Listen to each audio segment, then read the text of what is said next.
I want to welcome everyone to tonight's forum. My name is Kathy Jones, and I am the president of the League of Women Voters of Alabama. And speaking for the entire League of Women Voters, I just want to say how glad we are to have this discussion about public transportation in Alabama. And this is a great opportunity for us to learn firsthand about the experiences that people with disabilities are having using the system here in Alabama for what we do have, the little bit of public transportation. Oh, I've got to listen to this meeting. If people will go on mute, then that will help us out a lot. And also, let me I'll turn the transcript on now. All right, I think it's on. Yes. So this meeting is being live streamed to our Facebook page, and it's also being recorded, and it'll be placed on our YouTube channel after this meeting, so that you can go back and look at it later and share it with your friends and colleagues, because this is something we want everyone to get to know, the issues that exist for Alabama. And put your questions in the chat, and then at the end of the forum, we will go back and ask as many questions as we can, and we really appreciate your questions. That gives us a real feel for where you think some of the issues are that you want to learn more about. An accessible and reliable public transportation system is crucial to ensuring that disabled people of color and those who are marginalized by ableism and other forms of oppression can participate in Alabama's economy and democracy. And this panel is going to explore some of the barriers that exist, as well as the long-term obstacles that have prevented Alabama from being able to address these problems. The panelists are also going to discuss possible solutions and how people can advocate for positive change. So tonight we're going to set the stage for future community dialogues with our elected and appointed leaders in government, and who are responsible for providing safe and reliable public transportation. And so tonight we're co-sponsoring this forum with the National Federation of the Blind of Alabama. And it's my pleasure to introduce Barbara Manuel, who is the president of the National Federation of the Blind of Alabama. And she is also the trustee of the Alabama Institute of the Deaf and Blind, and serves as a member of the National Federation of the Blind Board of Directors. And I am so happy to say she's also a member of the League of Women Voters of Mobile. And so I'm going to hand the mic over to Barbara for remarks and welcome. Thank you. Here you go, Barbara. Thank you so much, Kathy. Good evening, everyone. The National Federation of the Blind welcome each of you to our educational storytelling gathering. Our disabled community regularly encounters various challenges when we're trying to receive services with the paratransit program here in Alabama.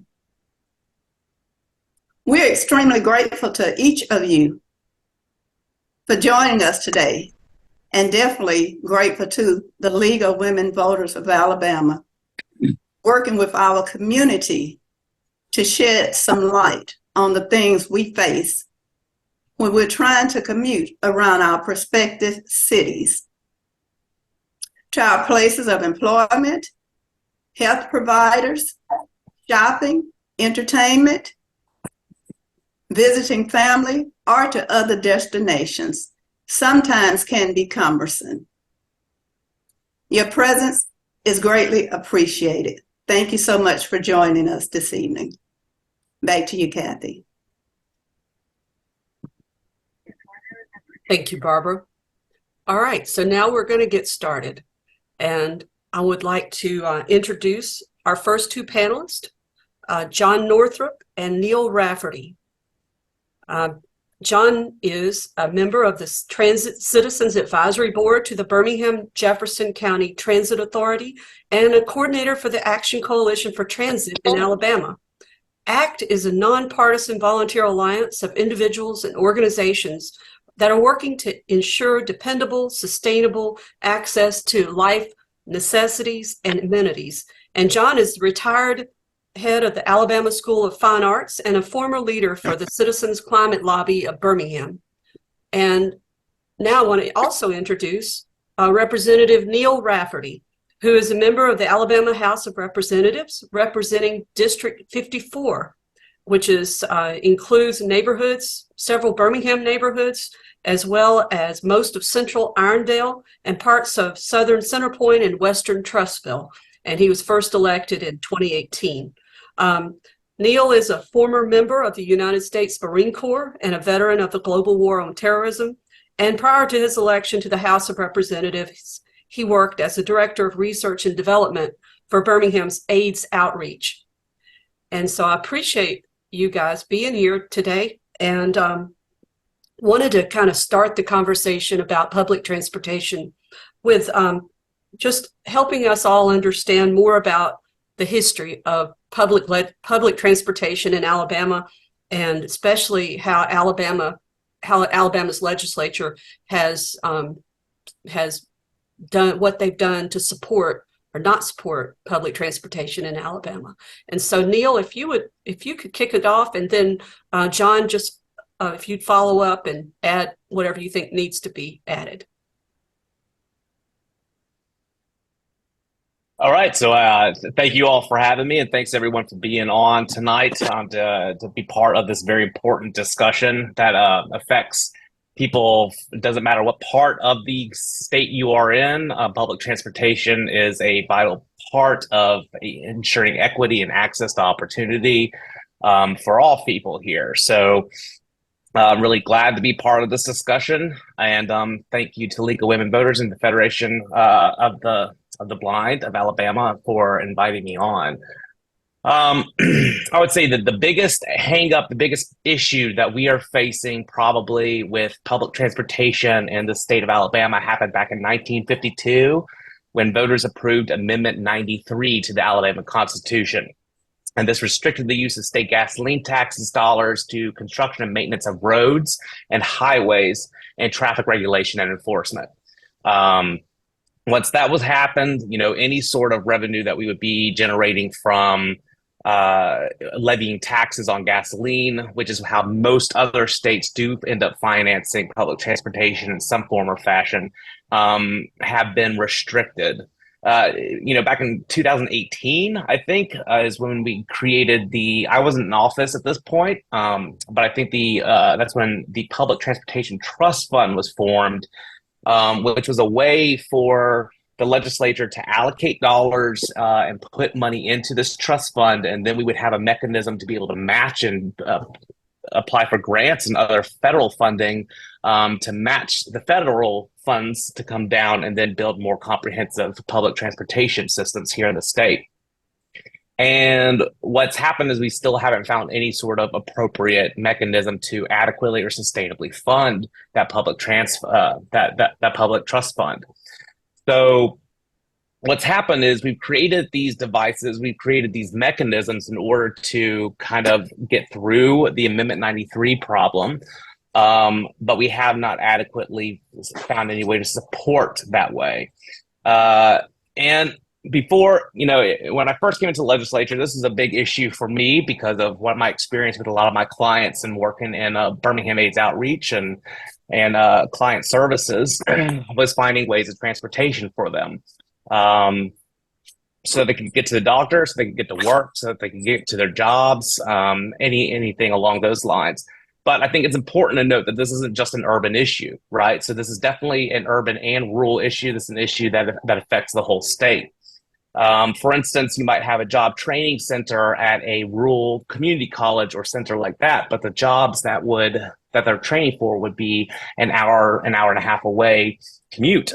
Well, that'd be okay if you had public transportation, reliable public transportation, to be able to get them from where they are and where they live and their families are to that job so that they could support their families in their homes.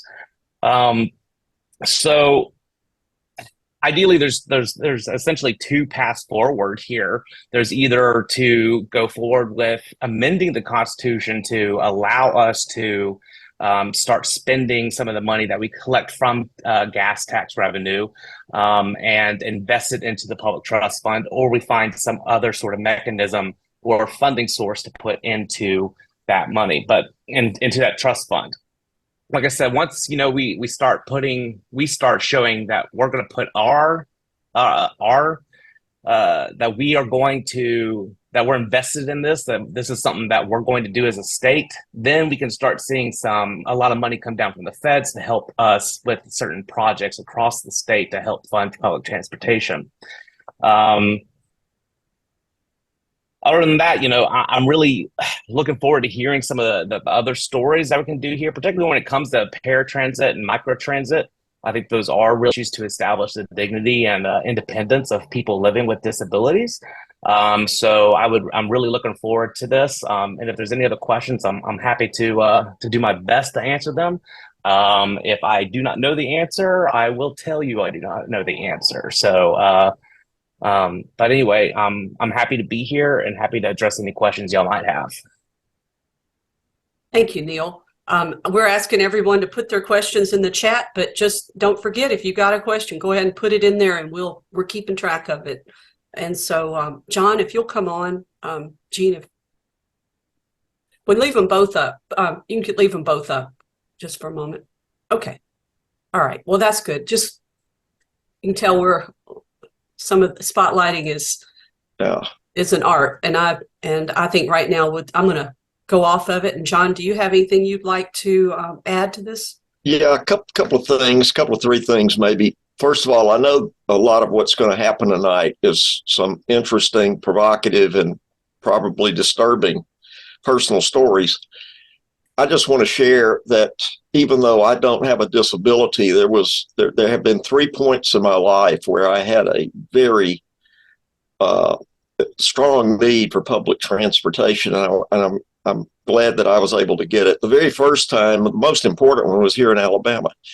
When I came up from South Alabama in 1968 from a small town and a student at Birmingham Southern College, I had a part-time job downtown, but I had no car.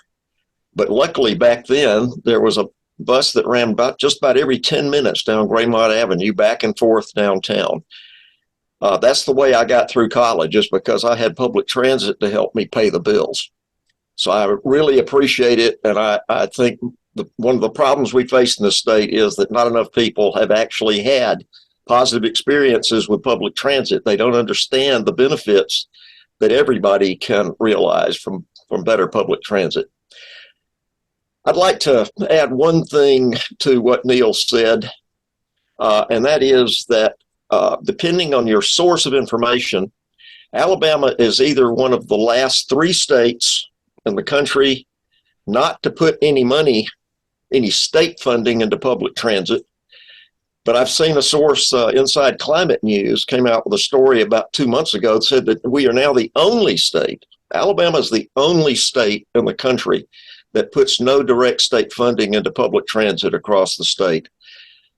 This is another unfortunate distinction that we hold in the state, where we often it seems, hold back from doing things that make a lot more sense, and are making more and more sense as social, economic, and environmental concerns come more and more into play and into focus.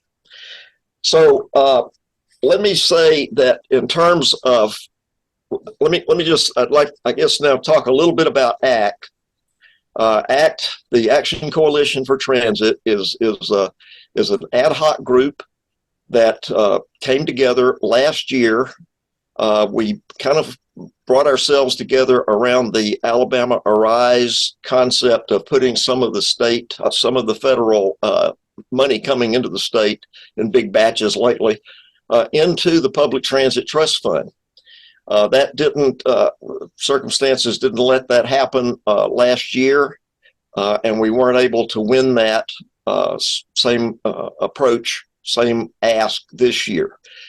But ACT continues, and what we are basically is a mailing list.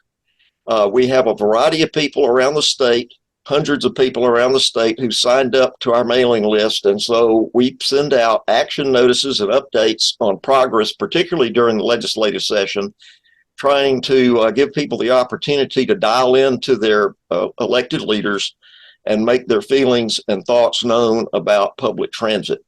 So we'll continue that. One group that is tied in, we're tied in together. There's a lady named Alma Sankey down in Montgomery. She may be online tonight, I don't know. But she is working with a group, and excuse me, I don't remember the exact name, but it's a local coalition for transit. She's on our mailing list along with people in Mobile, Dothan, Huntsville, Florence, across the state. And I want to urge everybody here tonight that if you want to be part of this push, and I think it's important that we're all part of the push, going for transit money for one group or for one need, for one priority or another, it doesn't really solve the problem, because we all need more robust transit. We all need to work together. And I hope the disabled community will be part of this effort going forward. And if anybody can look us up on the web, look under Alabama Act, that's one word, alabamaact.org, and you can see how you can join join our mailing list is really what it comes down to. We urge you to take a look at our website, take a look at what we have to say, and please sign up and let's work together for what we all need. Thank you, John. And I appreciate both of you for setting the stage for what we're about to step into. And I wanted to mention, I just noticed that the settings on our Zoom were set where it was hard to chat. So now if you ask your question, it'll, feel free to add your questions into the chat. So now we're going to switch into the storytelling part of our forum. I wanted to first of all say that in 2023, the Center for Disease Control estimates that 1,291,897 adults in Alabama have a disability. That's equal to 32% of Alabamians, or 1 in 3 people in Alabama, adults, are dealing with a disability. And so, as we switch gears, we're going to hear from some of the people who rely on the disability and elderly transport in their communities. And we're going to hear some of their experiences to help us really understand where they're coming from as they are using and navigating the public transportation in their communities. This is something that we all need to basically listen and learn. And then maybe at a later date, we'd like to hear from the stories. We need to gather more stories. So this is a beginning of a journey. And so I'm going to start with Barbara Manuel of Mobile. And after her, then we'll go on and pull on each person, and welcome, Barbara. Welcome back. I'm going to leave you to it. Thanks again, Kathy. Greatly appreciate it. Kathy stated, I live in Mobile. I've been using the paratransit service for approximately 15 years in the city of Mobile. Most time these services are used to commute me back and forth to my workplace, which has been for the past 20 years, the U.S. Aviation Coast Guard Training Center here in Mobile.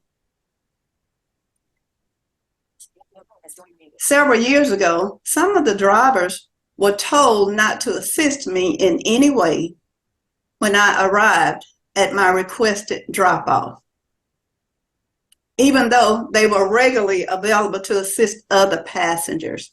And I definitely know this is not mandatory that they should do it, but because they were assisting others, I felt that I deserved the same treatment. One of the reasons why they do not want the drivers to assist me is because I don't mind speaking out for myself or other blind people who have been obviously they've encountered signs targeting discrimination.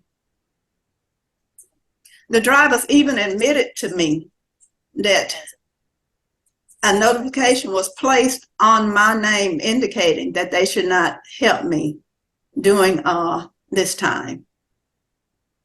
Last year, I received a letter stating that it was time for me to renew my recertification.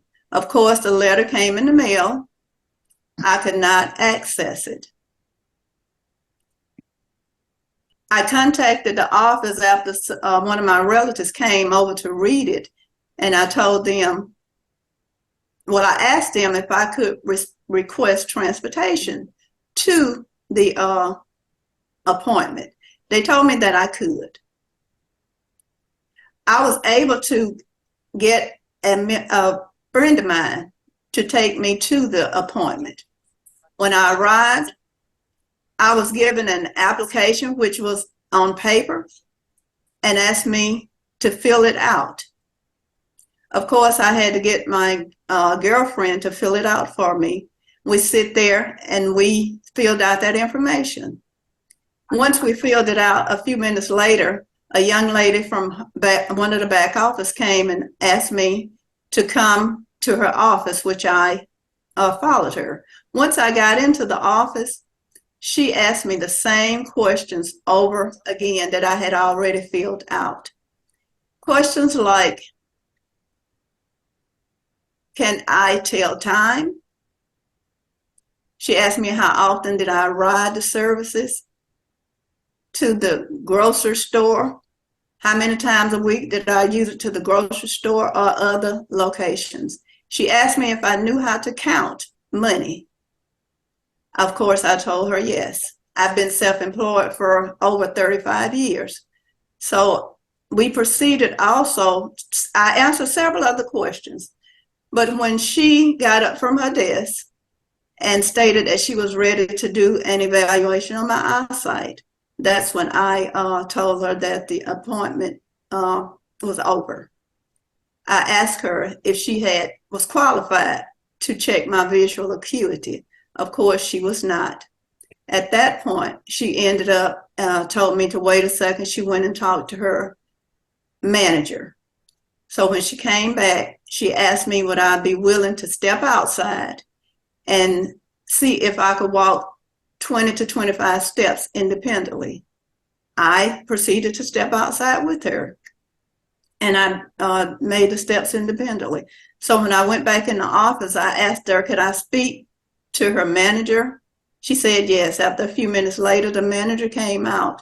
He indicated to me the reason why they were performing these various tasks, these questions that they asked me, is because they knew that there were individuals riding the paratransit who should not be riding the services, stating that they just wanted an easy way out. And I proceeded to ask him, didn't the doctor or other professionals make it clear on the application that we had to get them to fill out that this was in order? So he told me, yes, that was the case. So also a little while later, I reached out to the paratransit and I asked them about their application online. I told it was not user-friendly for a blind person. She proceeded to told me that she would check it out. So in a day or so, she contacted me back and stated that she had made some changes and the form was accessible. I went online and I tried to do it once again. I've also tried to get other blind, low visual individuals to access the document to fill out. It is not accessible. I reached out to her and told her that it wasn't. She told me that it was. So I ended up at that point, I kind of stepped away from it. I am now certified for the next 3 years. Another situation I had about 7 years ago. The services stopped running in my area. I ended up having to move closer to my job so that I would have transportation. While I was able to make this transition, there are a lot of individuals who are not able to do such things. There were individuals, once the services changed, they had to find other alternative ways to go to dialysis and other doctors. When I lived at my first location, a friend of mine lived around the corner from me, and her husband was a double amputee, and he was on dialysis 3 days a week. She asked the service if they could pick him up. She was told no. She had to continue to lift her husband up and place him in a vehicle to take him to dialysis. They stated that the reason they could not do it is because I was grandfathered in. Now, they passed by her house coming to get me, but because the services, the route situation changed, they told her that she would not be able to use the services any longer. These are just some of the obstacles I've had to encounter over the years. And I also want to end by stating that by no means do I want the services to discontinue. I just feel that individuals should allow the people who are using the services an opportunity to speak out and let their voices be heard. Of course, we cannot get everything resolved overnight, but at the same time, I think a level of courtesy and dignity is due to anyone. And on that note, I'm going to digress and thank you for listening to my story. And I would pass it off to Larry Povinelli. Thank you, Barbara. Good evening. I'm Larry Povinelli. I serve as the treasurer of the National Federation of the Blind of Alabama. And I'm also an attorney and serve on our National Association of Blind Lawyers. My wife and I, my wife was totally blind and myself visually impaired. We actually moved to the Huntsville area. We live in Madison, Alabama, and we moved to Huntsville area in 2011. We came from the DC area as my wife as a manager with the Army Material Command. When we decided to come to the area, we began to explore the paratransit services that were available both through Madison and Huntsville. And at that time came to realize that the paratransit didn't even serve the Redstone Arsenal, which employs 39,000 people. My wife actually worked very hard with some of the local officials to actually allow for paratransit to get onto the Arsenal, even though there are many obstacles because of security and likewise. And she contacted the city of Madison and tried to coordinate with the Mars. Long story short is even with all those efforts, she was unable to utilize paratransit at all for her employment. She has a job that required her to go into work by 7:30 a.m. The paratransit and the Mars would not get her there any earlier than 8:30 to 9, and that would take for 2 vehicles with transfer, which would entail well over an hour. And long story short, we were unable to even utilize that. Fortunately, because of our connections with the National Federation of Blind and some folks that we had known, we were able to set up our own private driver network. Unfortunately, people do not have those resources. Most people can't just decide that they're going to use a private network to maintain a job and be able to go to work and maintain that job. So they may end up just losing their job or not being employed at all because they can't get there. I've lived here now 12 and a half years. I've been part of a number of times, discussing public transportation with the city council in Huntsville. And we saw the actual system that we have here go from a Monday through Friday, basically 7 a.m. to 6 p.m. service to be extended to now running to the evenings to about 8 o'clock and about a 6-hour service on Saturday. And there is still restricted to the parameters of Huntsville with a system that only has a once an hour bus service and then the handy ride, which would support that, which again would be limited to those hours. So clearly, anybody that would be employed outside those hours, anyone that would want to accomplish anything outside those hours would have challenges. I've definitely heard concerns about appointments and how you have to make appointments days in advance, and still they either show up too early or too late, or make you wait for an hour, or get you to an appointment early and then show up early the other end. So it makes it very inconvenient. Again, having to be forced to utilize either friends, family, or other folks to accomplish. And here we are now sitting in Huntsville, the largest city in Alabama, city, well over 225,000 residents. And really, it's very reflective that we, clearly are not supporting this public transportation because of what we see. I mean, when we came from the DC area, Northern Virginia, where we basically had a 24/7 service, handy ride, Metro Access, which was a paratransit, subway, buses. We were comfortable with that. And now spending this time in Alabama and those struggles, and more importantly, the ones that I see with other folks, it's just saddens me, because obviously this is going to affect not only the disabled but those of color, those that are poor.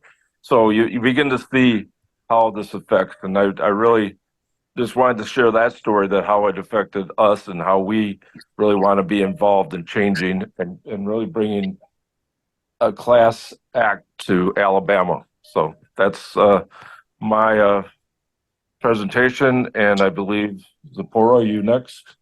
I'll pass it on to Zippora.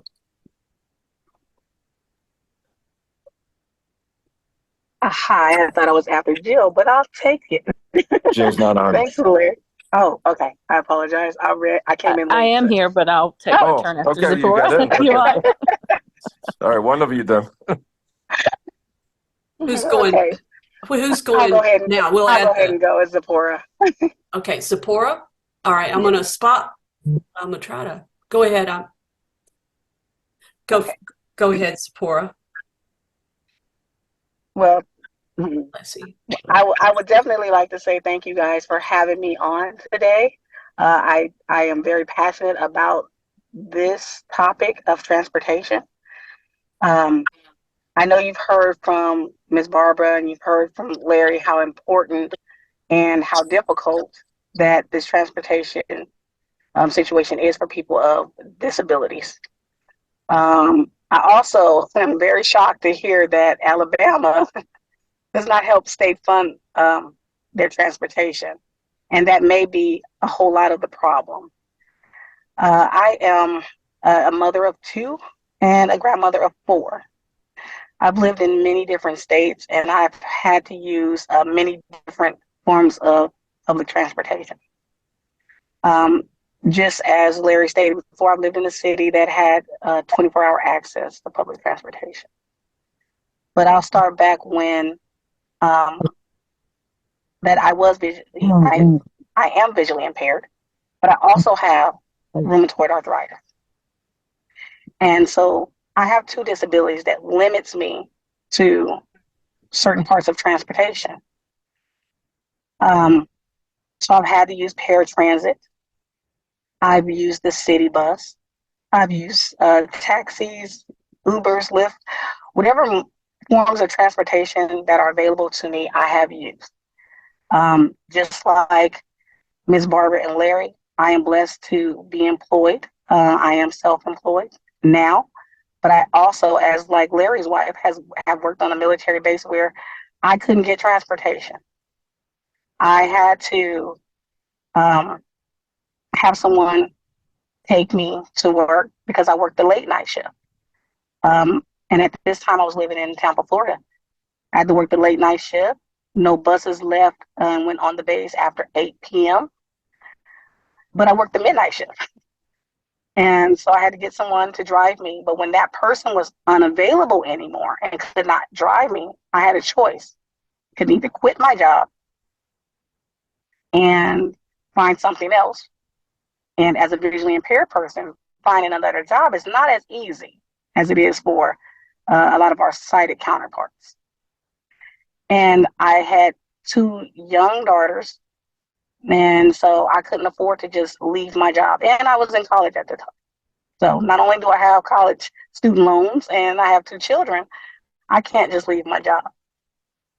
So what I ended up having to do is I had to now go to work at 7 p.m. to get on the base before 8 p.m. Now I'm at work at 8 and I don't actually start my shift until midnight. That's one example. I've also lived in Nevada, which is my last location before I moved here. And like Larry said, there's transportation everywhere. I felt so free because I was able to not only get to work, I was able to get to social events for my daughter and as well as myself.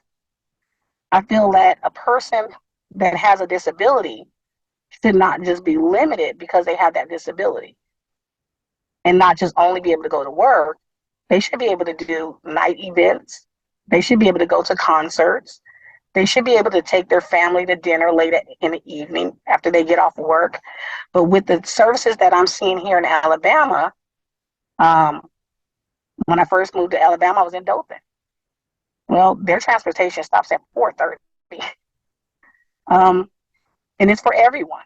That was the great thing because I have a daughter that doesn't drive and to use the service as well. But she had to eat the shift and couldn't get home from work because they stopped running at 4:30. Then I moved up to Florence. Same kind of deal there. You have to call in advance. There's times that I don't know with my job. I don't know if I'm gonna have to go to work tomorrow morning at 8 o'clock or 7. There's no calling 3 hours in advance to get a ride. There's no extra services. There's no emergency type transportation. And it's no one's fault that there's certain people that have disabilities. However, I believe that people with disabilities should at least have an opportunity, if they take it or not, to be able to function in society just like anybody else. A lot of people don't have jobs because of lack of transportation. Like Ms. Barbara mentioned, she had to relocate. Other people can't just pick up and relocate just to get closer to buses. I live now in Montgomery, Alabama, and I'm trying to get connected with paratransit services. I was given a runaround to this phone number and that phone number. And like Ms. Barbara, they want me to go online, fill out an app. Well, they want me to print this application. I'll fill it out and then mail it in or drop it off at a location. Well, I work all day long. So by the time I get off of work, those offices are closed. Not only that, if I'm filling out a paper application, now I have to get someone else to sit there and fill that paper out. So there are some things that I feel Alabama can improve on. If they were to get state funding, they may be able to participate in a program that I had in Las Vegas that I thought was excellent because their paratransit service teamed up with Lyft. And they would pay a portion of your Lyft ride was basically the same price as the paratransit, $3, but up to $18 worth of travel. Anything over that $18, you would pay out of your pocket. That freed me up to go back and forth to work, or while I was at work, because I had a cafe there. There was times when my cafe would run out of certain products. I would have to jump in a Lyft, go to the store, get that, come back. Without that ability, I wouldn't be able to continue running my business, or I would have to pay somebody else to be able to do that for me. I'm now here in Montgomery and I have a vending business. I hire a driver to drive me around, but when my driver is not driving me around for work, I have personal things that I need to do. If the bus stop is not close enough for me with my rheumatoid arthritis, I can't walk to that stop in order to get that bus. If I'm outside that little stop area, then paratransit is not going to come and pick me up. there has to be some kind of amendments. There has to be some kind of extra support. And with everyone in the community, not just people that are disabled, but people that are elderly, or like my daughter who doesn't drive, not because she has any disabilities, she just doesn't want to drive. For her, she needs that transportation to get to and from work, to get to and from school. Where my other daughter, she can get in the car and she can drive because she decided she wanted to drive. They both should have the same abilities. And I think with everyone's help, if we all work together, and we really need to get Alabama on board with that state funding, I don't see why transportation should not be running at least until midnight. The jobs don't stop until then, neither should transportation. And I yield to Mike. Go ahead, Jill. Thank you guys for having me. Thank you, Zippora. All right, Jill.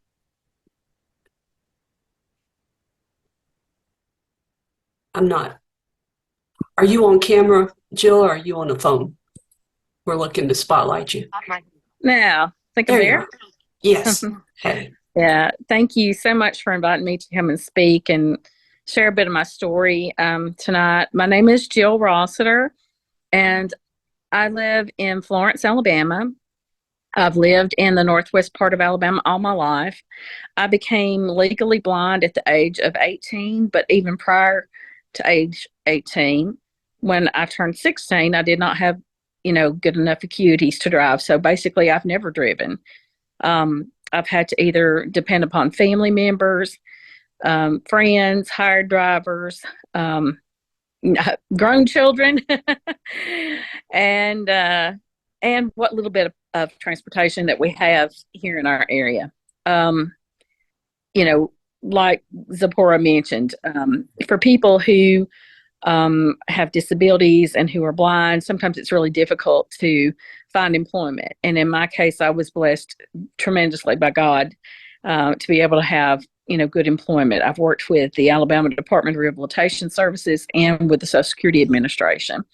And for me, financially, I was able to, like the others that have spoken, work out a plan to be able to get to and from my job so that I could support myself and support my family. But the things that make life important are not just going to the store and going to work and coming home.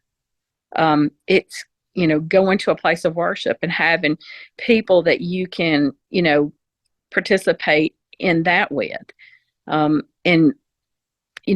was fortunate again to make contact with people within my faith-based church to have a ride to get there. But there's a lot of people who don't have that luxury, who maybe want to go somewhere and to worship God. And there's nowhere in our area that's open on Sunday to take you to a house of worship.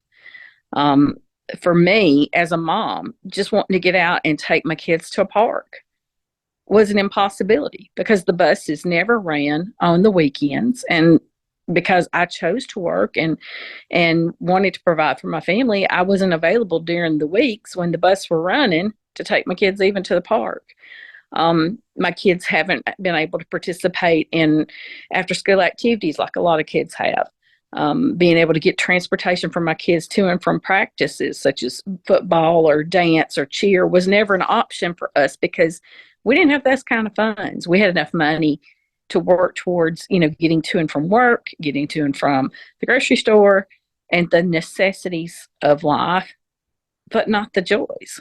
Not to say that my whole life has not been filled with joy, because it has been, because I choose to be joyful, not necessarily because I've had the advantages of the use of transportation to be able to move around freely, to be independent, and to be able to take part in things that were going on in my community.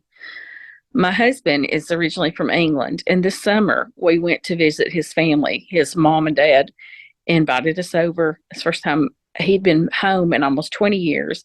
First time I'd ever been to another country.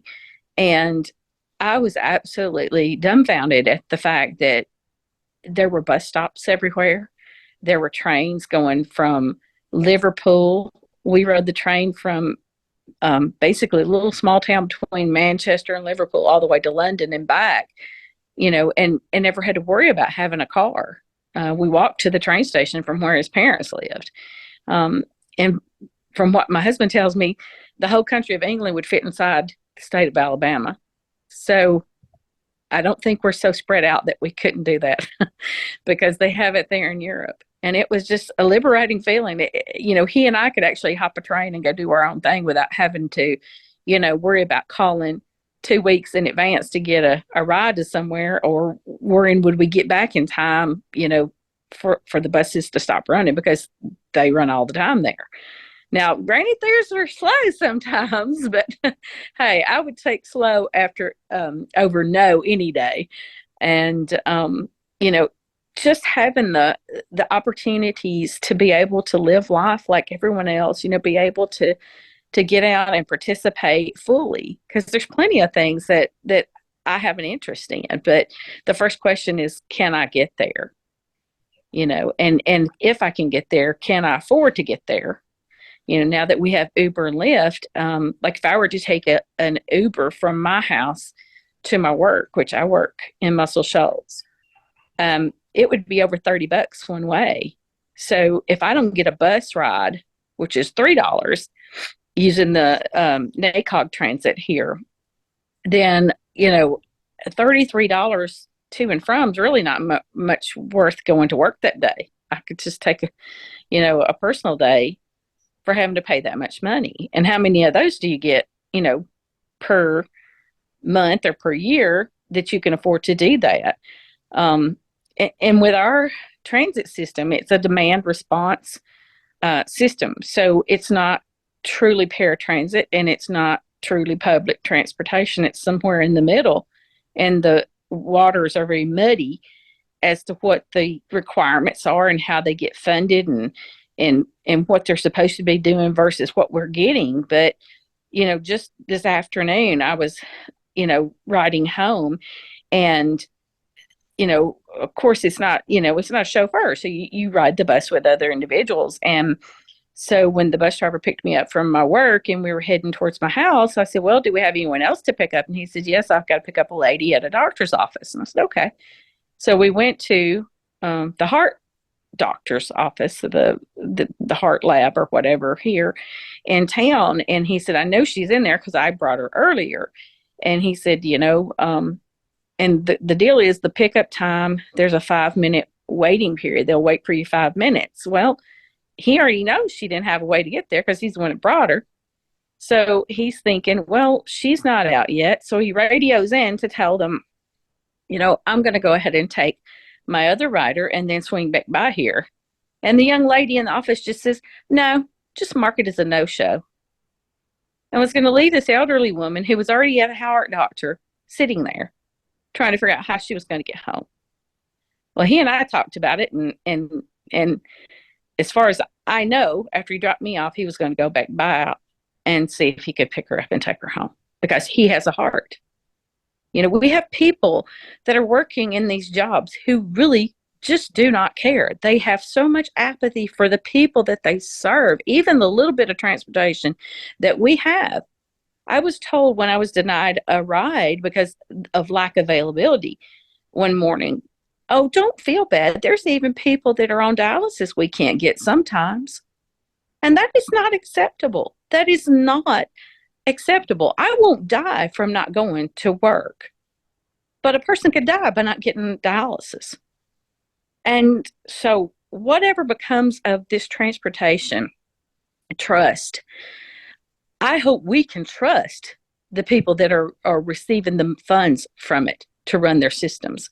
Because right now, I don't have much trust in the one that I have, that they have my best interest at heart, that they have the other individuals who use their service best interest at heart, because there's plenty of people that I ride every day.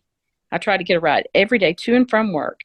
And everyone that I have encountered on this system has said that they've been denied rides due to lack of availability. But yet I hear from the bus drivers, they're fully staffed and they have more bus drivers than they had when previous people in office were running it. And so there's a problem. There's a breakdown somewhere that, what we even do have is not being used adequately. And I just beg of you, if you have any way of increasing the amount of transportation that we have to even get around in our own communities, and then to have the freedom to travel, my goodness, it would blow my mind to be able to take a vacation, just me and my husband, from Florence to Gulf Shores. I mean, there's no way right now we could do it unless our kids took us or a family member took us. There's no possible transportation that we could get from Florence, Alabama to just even the south end of our state, just for a family vacation, just he and I. So in closing, I believe that if we can get it funded and we can have the right regulations and oversight over what's going on with that transportation trust fund, we could truly have freedom in our state. So I appreciate the opportunity to speak, and I don't know who's after me. Be Jenny. Thank Okay. you. Thank you, Jill. Jenny Lux is next. Yes. Yes, I'm right here. My name is Jenny Serena Lux, and I live in Huntsville. It's located in Madison County, Alabama. I do work remotely for Disability Rights and Resources. It's an independent living center in Birmingham. But I work by computer and by phone, so the only problem I have is getting rides to the staff meetings. They're every other month. But I mean, that can be problematic. But today, I would like to discuss with you the issues of transportation for the disability community, but not only the disability community, but those that are elderly with disabling conditions. This affects me, this transportation issue, because of being legally blind, low vision since birth, and I'm unable to drive legally. Not that I want to. There are 3 points I'd really like to cover. And the one that really hits me in the crawl the most is the statement of, why don't you just use Uber or Lyft for your transportation? Jill touched on this. Contrary to popular belief, not all disabled people are on disability, and some of them don't even draw the maximum allotment of cash benefits. Those cash benefits have to be spread among everything that you have to do in a month. That means every dollar must be budgeted down to the last penny to cover transportation needs and personal needs. Every month. This could be the difference between whether a disabled person can afford transportation to the doctor or to the grocery store, for example. And point number 2, a downside that I have seen to Huntsville's Access Paratransit transportation program is that there are not enough paratransit drivers, dispatchers, and buses in service during the busiest times of the day. And that would be during the morning time when you're going to work, and then in the late afternoon to evening when you're trying to come home. I've heard stories from the paratransit drivers that there are more paratransit buses coming. But to tell you the truth, just last week, I had a experience where I was at Alabama Institute for Deaf and Blind, and they wanted to close early. I called the dispatch saying that they're wanting to close early. It's too cold for me to wait outside. But in the end, I had to receive a ride from one of the staff members home because they were unable to send a bus to get me home before they were closing down for the day. And to me, it's unacceptable, because I was told that if I called them before my ready time, that they would try to send a bus out to get me, but they said nothing was available. Infrastructure, I get it, but it's very frustrating and embarrassing. Number 3, another disparity that I noticed when I was taking Huntsville's Civic Engagement Academy class to introduce us to the government, the city government, is that the fixed route orbit bus system does offer, in fact, a monthly fare pass for $30. It's useful if you live along the fixed route system, but I don't. What am I going to do? There's nothing comparable offered to access paratransit consumers. I would be more than willing to pay access paratransit that $30 to $40 a month for the privilege of riding paratransit door to door, as per their guidelines, as many times as I need, provided the rides are scheduled the day before. The pass can be physical, like wearing around your neck, and or managed on the phone app that actually I haven't figured out how to use yet. I would like to say in closing that you can help people like me and people of all disabilities, shapes, sizes, forms, by offering new policies that address these problems. That can be more hours of service, more drivers and buses, and more dispatchers to the buses. That way, we have less wait time. I don't have to be on the phone for half an hour. Number 2, paratransit monthly unlimited bus pass for $30 to $40 a month. It's worth it. And I think people would jump all over it. I know I would. And number 3, public education and understanding as we work to advocate for positive change. We need your voice to advocate for this positive change. It happens, this positive change happens when we all work together. Thank you for listening to my story. Kathy, it's yours. Thank you, Jenny. All right, our last story sharer is Percy Garrett. All right, take it away, Percy. Thank you for hosting this forum, Ms. Kathy, and say hello to everybody. And I want to specifically say simplify to Representative Rafferty. And I lost my sight in 1990 after retiring from the Marine Corps in 1989. So I had to quit driving in 1990. The good thing about it, though, thank you, Ms. Tiffany. The good thing about it, though, was that California had a mass public transit system that worked.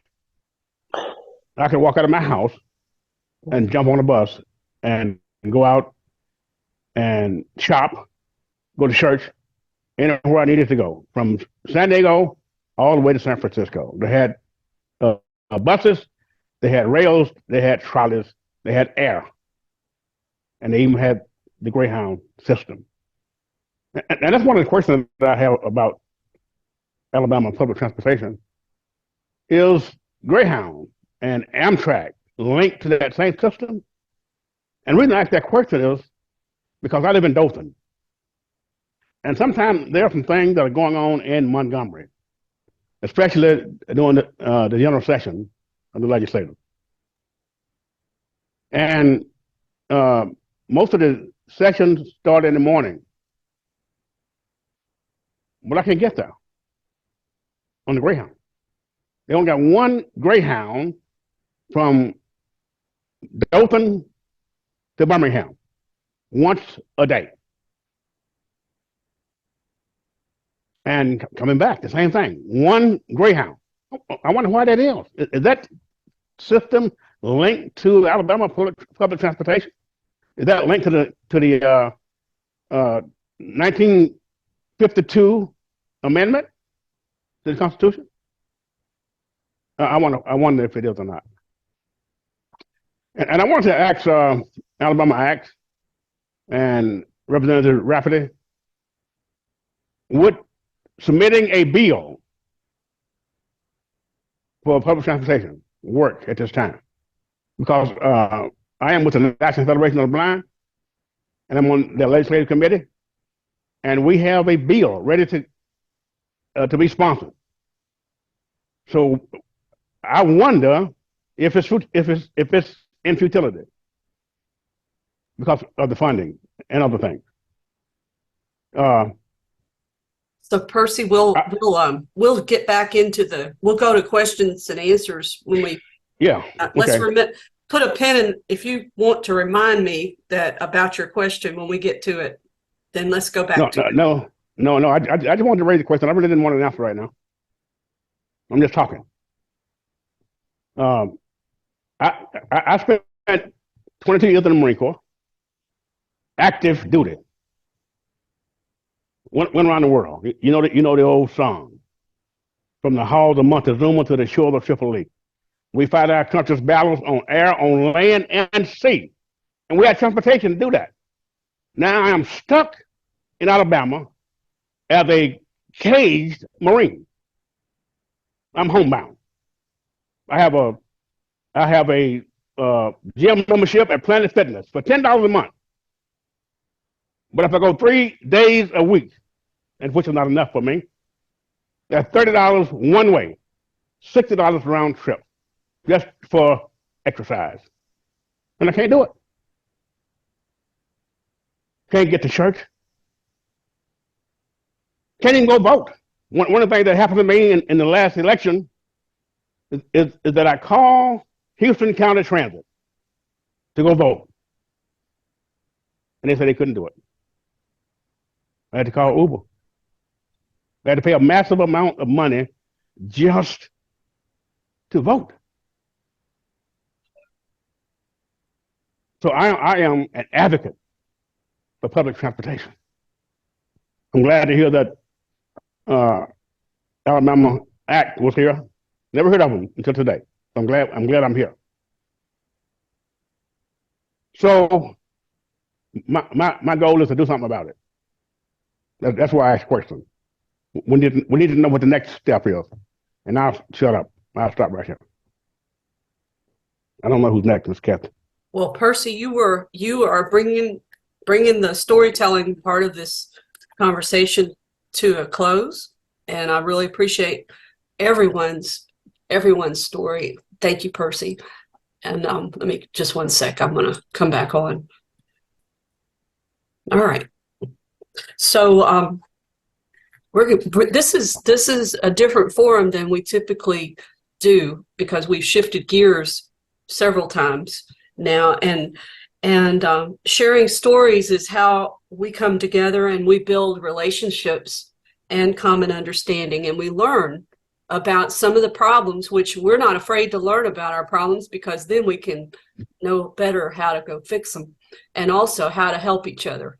And so what we heard today needs to be shared, and we need to share it with our elected leaders.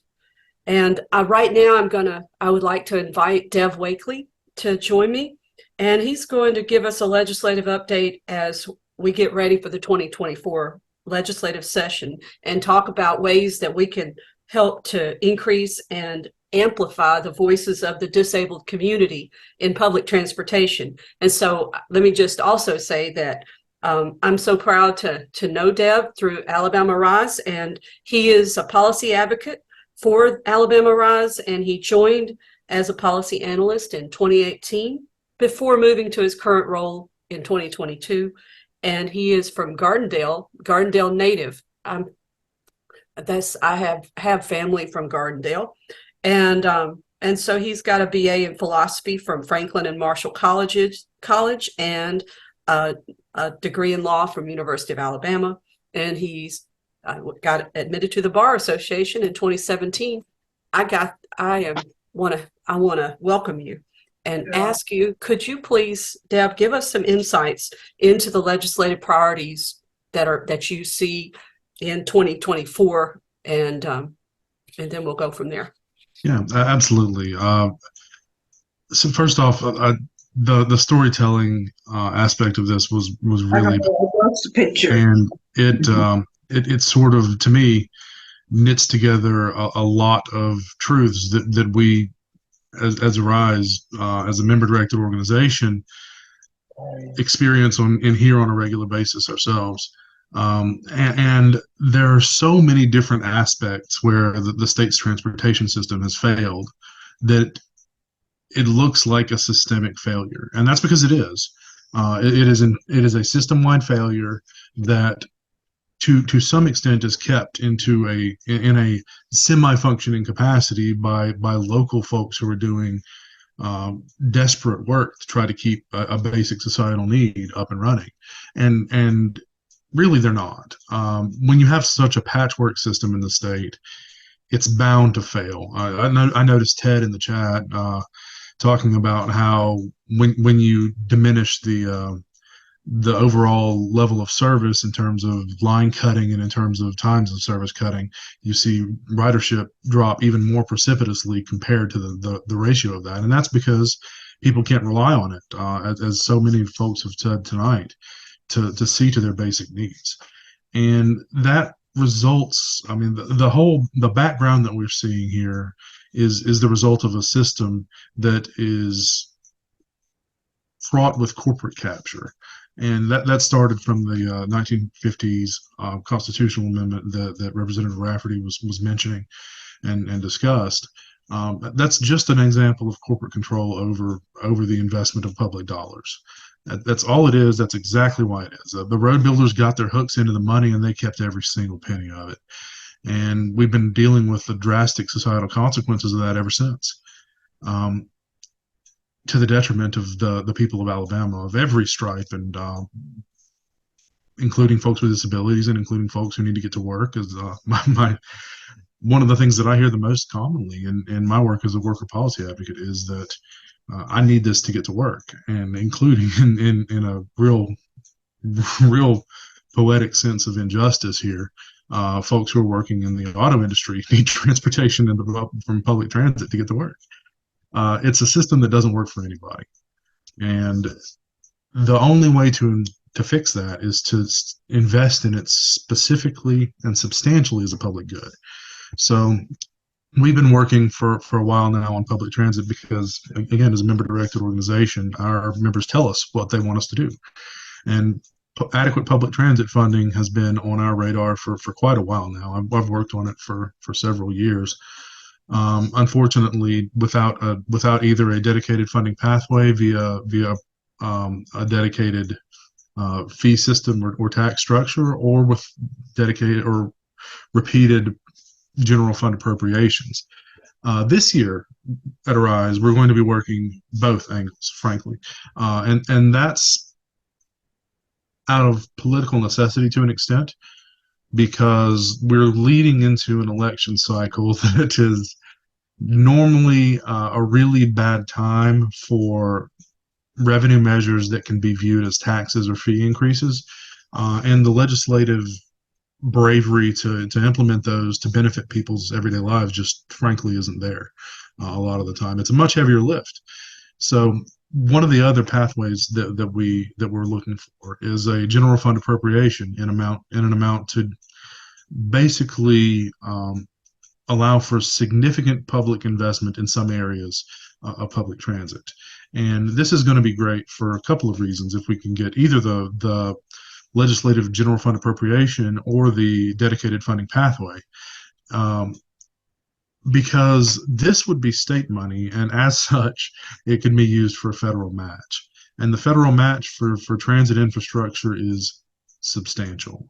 At the worst, for operations, which includes basically salaries and ongoing costs of running a transit line, it's a 1-to-1 federal match. So you double your investment. You get a federal match for state dollars that way. For capital outlays, which include things like buying the buses themselves or buying the vans in case of ride-on-demand services, you look at a 4-to-1 federal match. Incredible. The ROI on that, the return on investment on that sort of investment in public good is huge for a number of reasons in Alabama. Because it allows people to see to their needs on a basic level, whether that be voting or getting to work or seeing a doctor to make sure that you don't die because of inability to get dialysis, or frankly, as one of the leading areas of manufacture of electric buses, the throughput could go through to the New Flyer plant in Anniston, which provides a large portion of the electric buses in the United States. It's a smart investment every way you look at it in Alabama. I know to a large extent I'm preaching to the choir here, but I'd like to tell people the extent of the benefits that people get. And with that sort of investment on a continued and building basis, we believe that a lot of the decision makers who don't see it, who don't see the benefit yet, can be made to understand that really everybody's better off with a functioning transit system. In a lot of your bigger American cities, everyone uses it because it is convenient, it is accessible, it is reasonably cheap, it is a public good that everyone benefits from in really any basic understanding of the system. So we're advocating for the general fund appropriation this year, as we have been for several years now, and also for a dedicated revenue stream via taxes, via a fee increase on the registration fee for vehicles. Now that amount would have basically an impact of $5 million annually, which is, if we're being honest, not sufficient to bring our public transit system up to a reasonable service standard, but it is a good first step. And that amount of money can, judiciously employed, really provide substantial, measurable, and sort of narrative shifting impacts that even beyond the ability to shift the policy narrative, frankly, help a lot of people out on a regular basis, day to day, to get what they need to live fully in Alabama society. So those are the two pathways that we see as being good ways forward this coming year. Thank you, Dev. I guess bringing it back to advocacy, the people on this call are very interested in helping create positive change on public transportation. And so could you talk about how people could get involved with advocacy and helping to maybe get some legislators' attention in their communities? Absolutely. I'd love to. Thanks. You can join Alabama Arise. You can come to our website. You can become an individual member. And we have every year a lobby day where folks come down, if they're able to, and in person, lobby their legislators at the State House. Usually we're able to get several hundred people there, and we carpool people from our district, from our more distant areas. If you're able to come, wonderful. We sign up and we will work with you on how to get you to the State House to advocate for this policy change.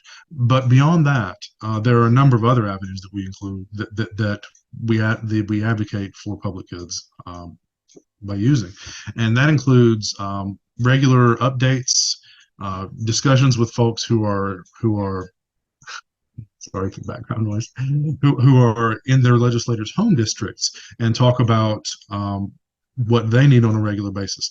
One of the best things you can do as an advocate for what you need is to show up in the home district of your legislator at district events that they conduct and talk with them. Just on a really regular basis, if you can, about what would make your own life better. And we would love to meet with anyone who wants to talk with a legislator and kind of give you guidance. If you've never spoken with them before in your life, and if you don't even know who they are, we'll tell you who they are, and we'll walk you through how to speak with a legislator about really advancing people-powered, human-centered policies that actually get at the fundamental functions of government, which is making life better for people. So you can get there by going to our website and signing up as an individual member, signing up for our mailing lists, and for those of you who are on social media, you can follow us on Facebook and Twitter. I think even TikTok now. Thank you, Dev. I put your website in there, and I'm also asking John if you'll put your organization's website, and we'll be following up with a link back to our YouTube channel. But and then Barbara, if you'll drop in the chat the National Federation of the Blind of Alabama, then everyone on this call should connect with all of us. And and I'll also tell you at the end about an opportunity where we're trying to bring together people with disabilities to really just basically figure out what do we need to go tackle to try to make life more equitable for for everyone, especially those with disabilities, which is 1 in 3 Alabamians, by the way. So all right, so Deb, so I think right now we're going to switch gears, and thank you, Dev. We're about to ask to open it up for questions, and I'll ask you the first question. One of the things folks wanted to. Let me go back. Hold on just a minute. So, Jean, if you would bring up, I don't know if we can spotlight everybody. Some people are not on camera, but let's see if we can bring everybody up. So one of the questions that we had was how closely, this was for Mark Hedin, and how closely related are the ability to access public transportation and the ability to vote? And do we have statistics on how much people rely on public transportation and have been on how much basically are they being disenfranchised? And I don't think that I don't think we have those statistics because there's no adequate transportation. But we've already heard from Percy that he's had to rely on Uber or Lyft and pay quite a bit of money. Excuse me, Kathy, if I may interrupt. I've lost the ability to spotlight. So if you or Judy could hold on just a minute. Okay, let me stop and do gallery view, and I'm going to spotlight some people. Just one sec. Add. Just a second. This is.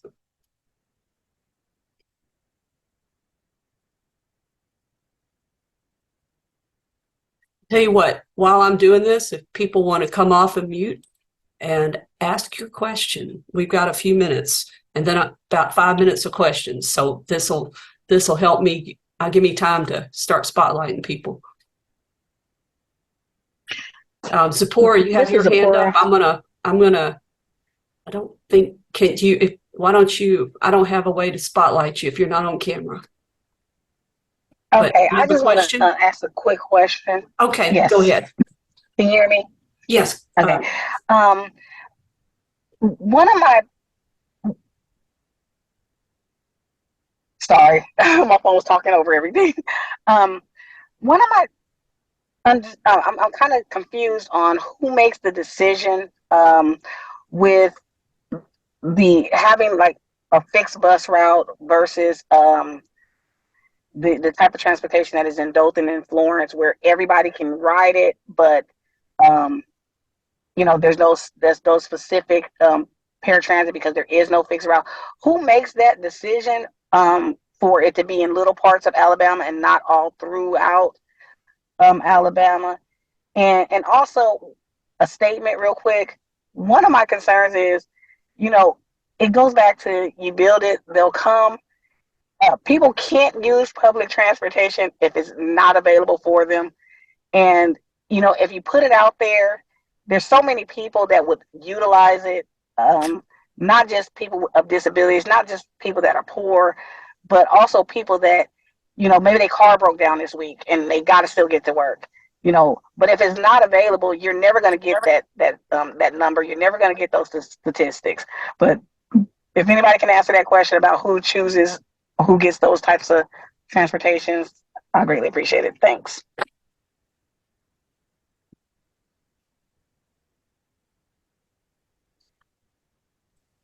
I would open that up to the panelists if you have an answer, or if there's someone else on the call that can answer it. I don't know the answer. And that's part of what we need to understand. Larry Povinelli, I cannot answer that for Alabama because I have no idea how that's decided, but I want to give an example. Alexandria, Virginia, post-COVID, you know, because obviously during COVID, mass transit was very much affected in metropolitan areas. They decided that they were going to commit to giving everybody free transportation. And I understand that in 2022, their ridership compared to 2018, quadrupled what it was in 2018 because everybody started using transportation because it was available for everyone. And so I heard stories about how parents were able to send their kids to after school activities because they could get on the bus and go to those activities. And everybody had access to that because it was free and the frequency was increased. So it became available to everyone. So to get to what Zippora's saying, build it and they will ride it. And that's what I'd like to see to happen here in Alabama, especially in areas that there should be. I mean, Huntsville, for a city of for Madison County is 400,000 people. We have a very limited, in very simple terms, a very pathetic system that runs in a major metropolitan area. So if we can't even do it in a city of this size, it's hard to expect it in the smaller communities. Thank you, Larry. Lee? Yes, Mary. Thank Mary. you. The fellow from Rise and others have spoken of talking to the legislators. Are there legislators currently in office who have spoken in some way in favor of the transportation system or improving it? Are there those who might be inclined to be in favor of it? And are those names available through your program that we might write to them and ask, what we can do to make that happen? Yeah, so he doesn't have to toot his own horn here. I'll just get off here and point to Representative Rafferty on that one, who's been a staunch advocate for public good investment on a lot of issues, but particularly here as well. And is actually very well respected across the aisle as well, and has really good working relationships with a lot of Republicans. But at the same time is pretty heavily burdened with a lot of people in that capacity. So if I just point to him, and if you want to say anything about it. Okay. Well, I would love to answer, kind of talk about this question a little bit here. First, the question, the previous question, I'd like to say that that the burden of providing this is very important public good for public transportation has largely been placed on municipalities and counties and their collaborative efforts, such as here, what we try to do here in Jefferson County. But a large swath of folks that would be missing out in that public transportation because they simply don't even have the money to raise on their own to do these things would be rural parts of the state as well. I will say that there are many of my colleagues on both sides of the aisle who would be sympathetic to these issues. And there was some question earlier that I wanted to remark on, and I forget who it was, from Tiffany, and it says, what exactly is going to take for lawmakers to understand that the now transportation system is flawed? And that is hearing from you. That is hearing from you as one voice, and not just hearing, emails work, phone calls work, and persistence works. And letting them know that there has to be something done to provide this. Dev was not incorrect as far as that there are certain powers that are that can be what's the word I'm looking for? Can be kind of an obstacle in trying to get some of these more comprehensive statewide funding initiatives enabled and enacted. But I think hearing from you and y'all sharing your stories just like you've done with me tonight, I think is really important. I think following Dev's advice as far as signing up with Advocacy Day and learning how to really talk and facilitate with these legislators is also important, and showing how it's important to not just you, but to everybody that's in your district can be very effective. Giving them alternative means and as ways to affect, because amending the Constitution is a very, very heavy lift.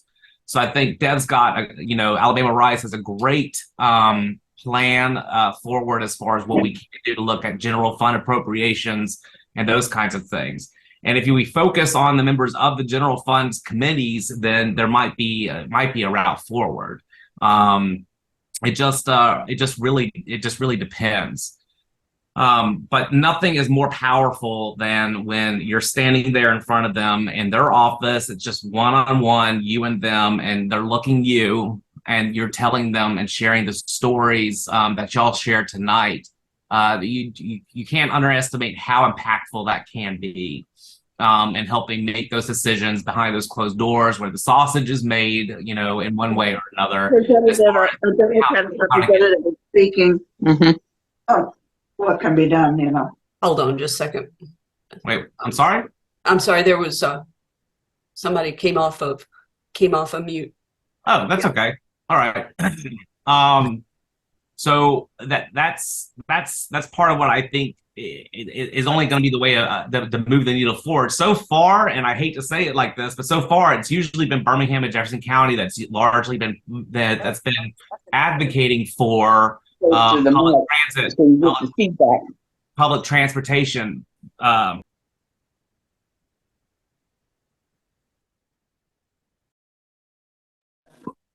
Neil, I'm not sure how you just got muted, but you're off mute. Okay, I'm off mute. Okay.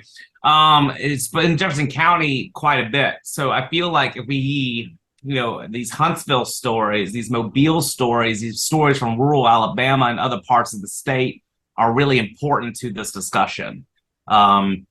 So, I mean, the other thing is you got to start early. We can't start when the session's already begun. We need to start, you got to start the advocacy effort, the direct communication effort before the general fund is already decided upon and voted on and has gone through. So, and I don't know if Dev or John or anybody else is leading any of these advocacy efforts has anything else to add to that.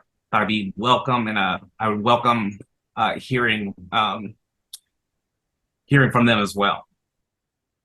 Let me say that I think everything that we can do is important. I think I appreciate what Neil and Dev are saying in terms of that personal contact down there in the Capitol. One day a year ain't going to do it, though. It's going to take a lot of supporting effort. And that's what ACT is trying to do. We have stood with Arise in their ask in the past, and I expect we're going to do it again because it sounds like they've got a pretty good plan.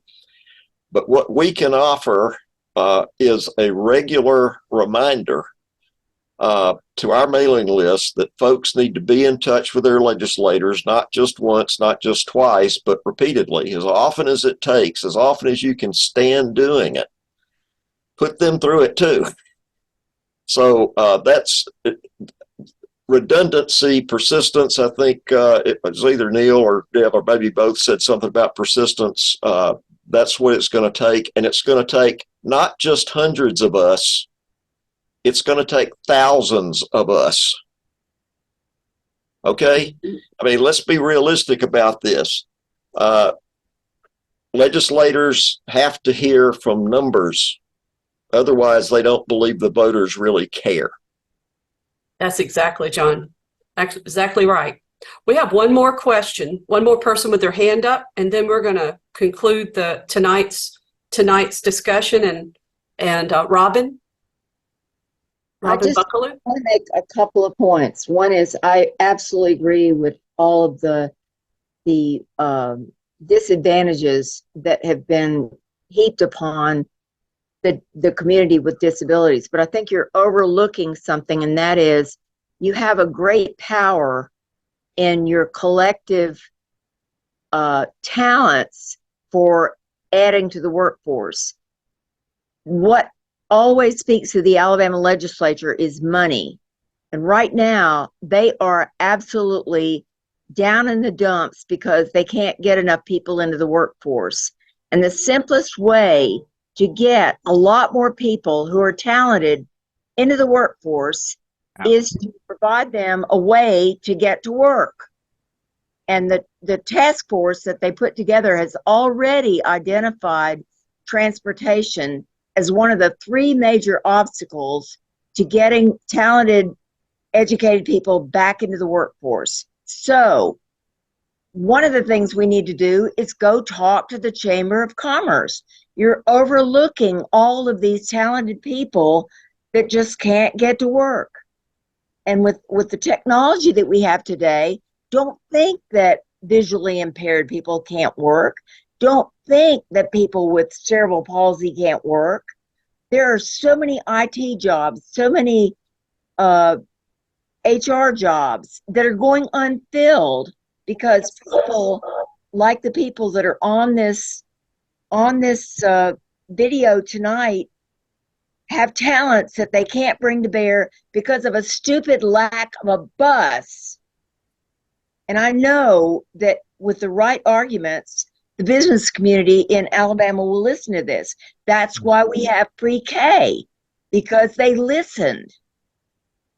You hit them in their pocketbooks and they will listen and they will pressure the legislature. I'm not saying that all the things that have been said tonight aren't right. They're all right.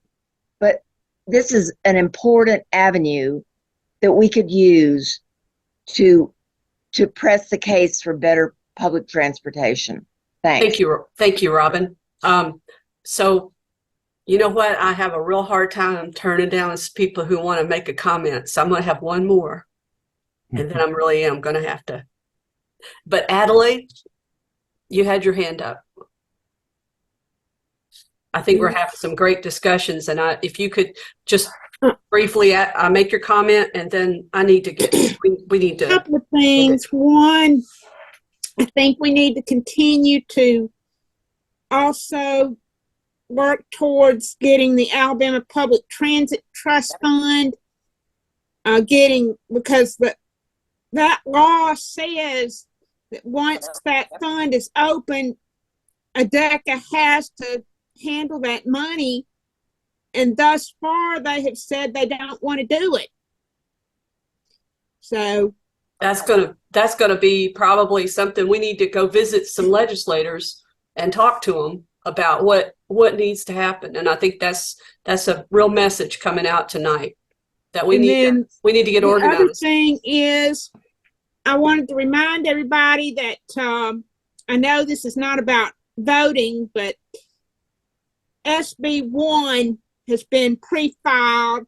That's the reinvention of the bill that we, towards the end of the session last year, ended up finally getting blocked, having to do with the absentee voting.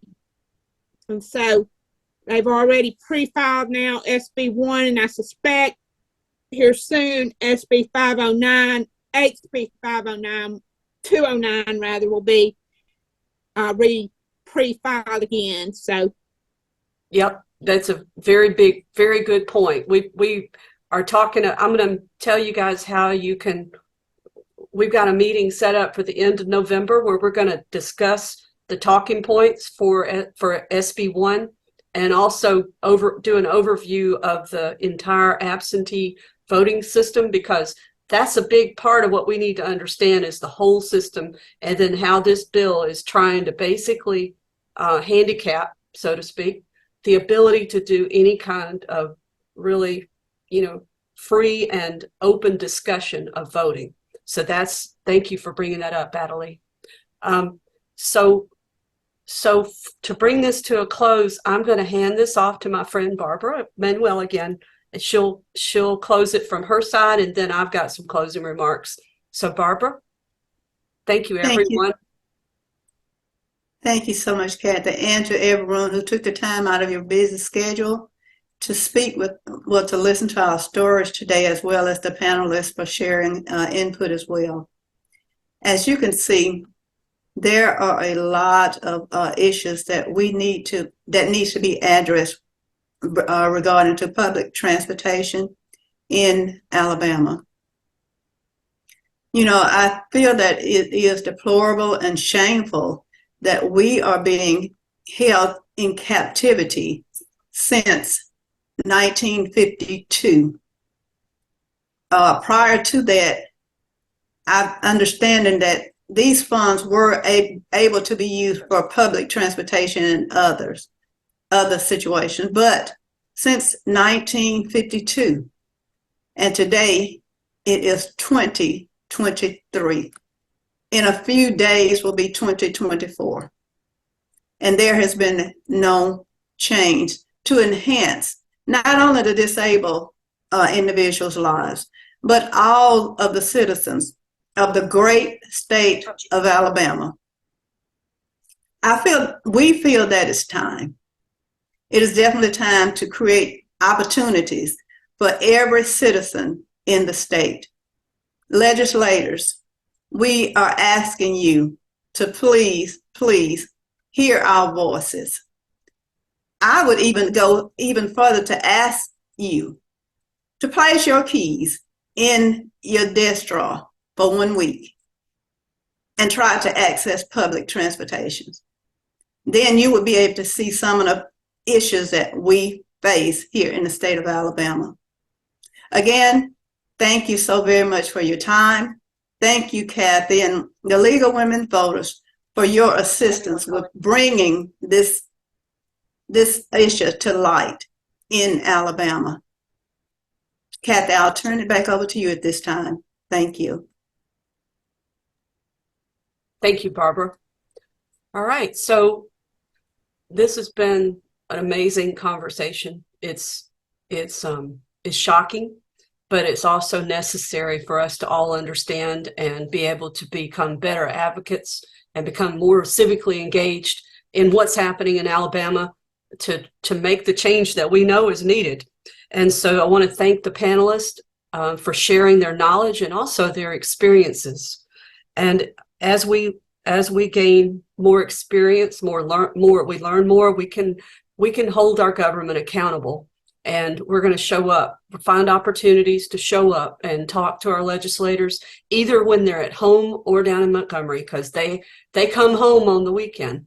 So we've got a recording of this forum that we're going to place on our YouTube channel, and I would encourage you to share this widely.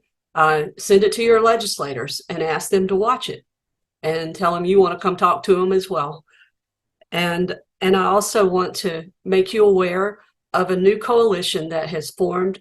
We're calling it right now the Alabama Disability Rights Coalition. And our next monthly meeting is on Tuesday, November the 28th at 1:30 p.m. And we're going to have an expert on the absentee voting process, provide an overview of the entire absentee voting process. And then we're going to step back and talk about SB 1. Right now, there's not a House bill that's been filed as a companion bill, but last year it was in the House. This year it started out in the Senate. It is just as bad as it was last year. They tried to fix it. They tried to address the issues that were related to people with disabilities, but they didn't really fix it. They've actually still got a lot of the same warts that they had last time.